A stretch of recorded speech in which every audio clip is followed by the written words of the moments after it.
Hi everyone, John here. This is going to be some more of the finger picking techniques I use. These are some extra sounds you can get out of the guitar beyond just playing notes with your fingers. The first one is a percussive chord technique, another strumming pattern to use. When you're playing with a pick, you can do this thing where you just mute with your fretting hand.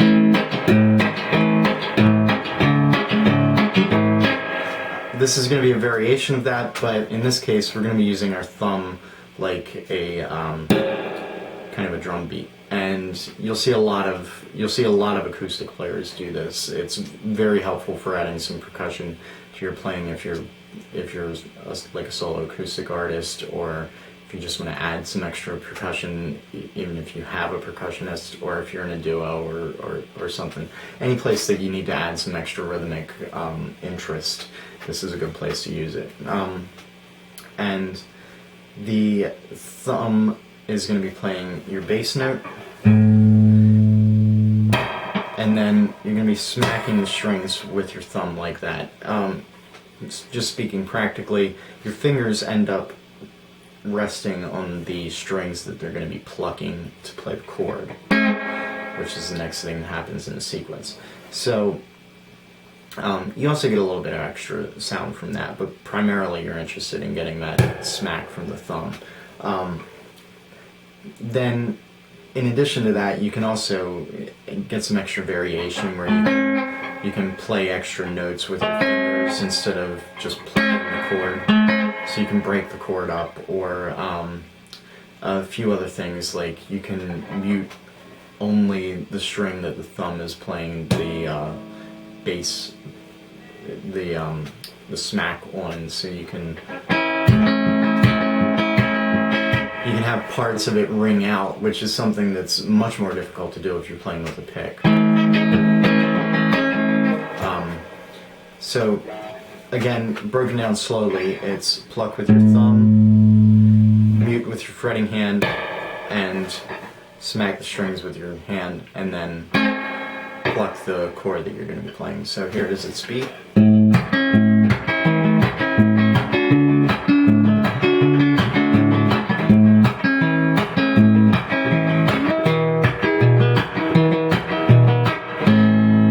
So you can hear I also threw in some extra variations, again, slowly.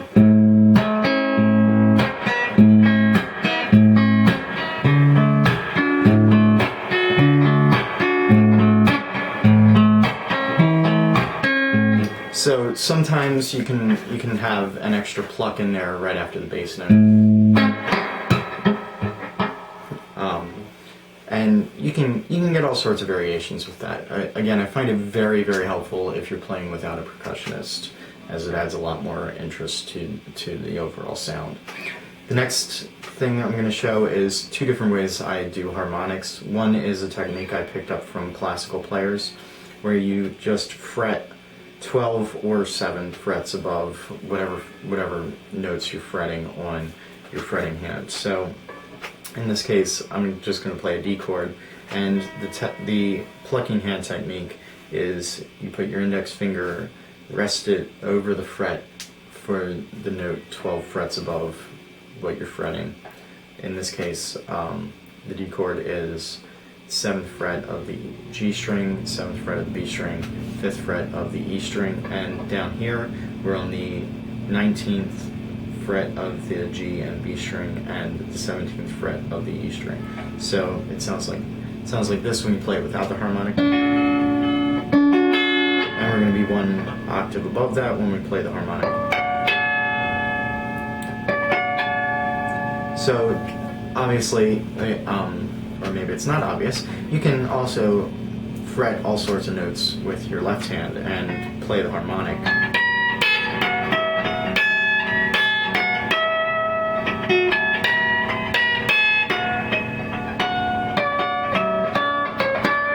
As long as you keep track of what movements you're doing and coordinate your hands, you can play all sorts of leads. I do this a lot live. It keeps me out of the way of other guitarists, makes things sound pretty. Also just a good thing to throw in every once in a while in a quiet passage. and certainly much more versatile than only being stuck to the 12th fret, 7th fret, 5th fret. As I said, it's something I learned from classical guitarists. There's a part in an arrangement of Furley's where you're playing 7 frets above the fretting hand notes and doing a chromatic walk down. I'm not really fast enough and just generally out of practice.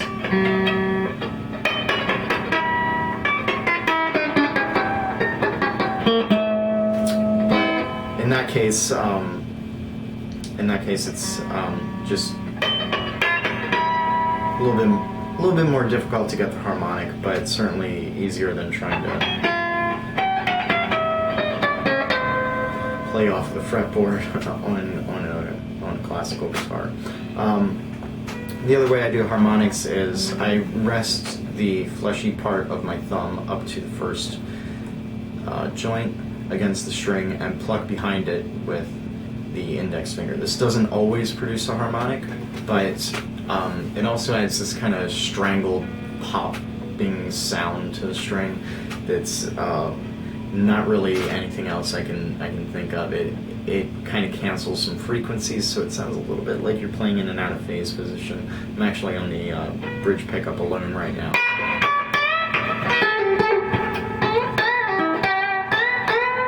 So you can hear every once in a while there's a harmonic thrown in.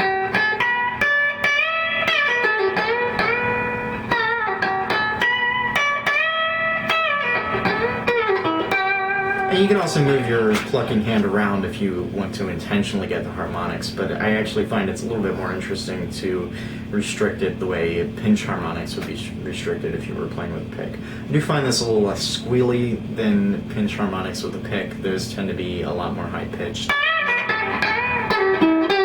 This sounds a little bit warmer. And like I said, it's actually kind of similar to the sound you get when playing out of phase. That's out of phase. This is in phase.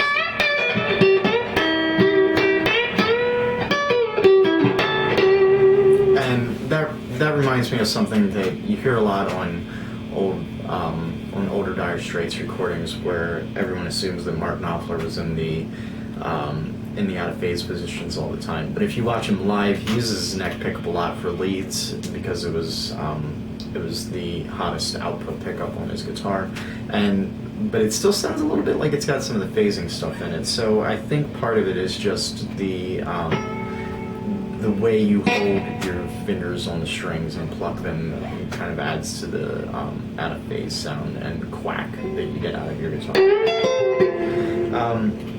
Last thing I'm going to show is just a couple ways of getting stutter sounds. You've got raking that you can do with a pick, where you mute some strings and then you've got a string set on the top.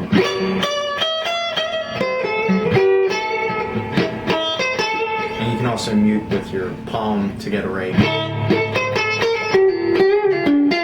So by using the technique I showed in the other video where you treat your index finger as a pick, you can still get all of those, but in this case you can get a few more by using the claw hammer rolling banjo roll technique. In this case, in the first case, I'm just going to mute the string next to my the note that I'm playing with the same finger that's fretting the note that I'm playing. And down here, we're just going to do the banjo roll again, so it's thumb, index, middle. So thumb and index are going to do the stuttered raking sound, and then we've got the actual note played by the middle finger.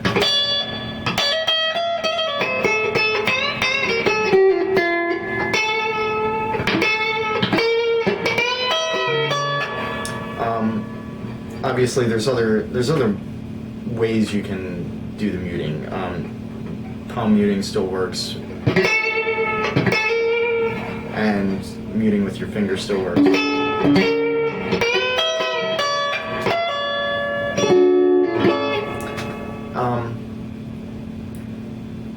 I don't know how useful that is as far as really what anyone needs to do on the guitar, but I do find that it's just generally interesting to every once in a while have a kind of dead note. in there as a percussion thing, so that you're not just filling all the space with uniform duration noise.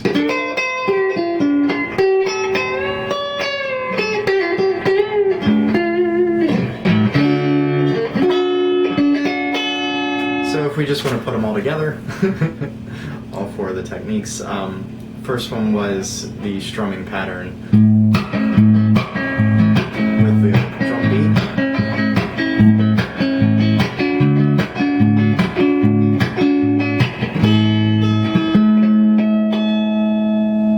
And second one was the harmonics with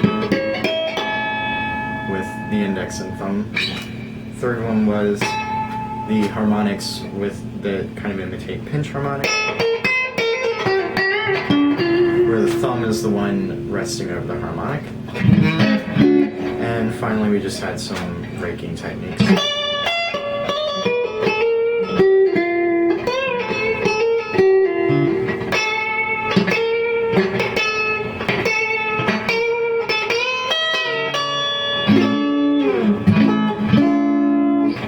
So I hope some of these are useful for somebody out there, and thanks for watching.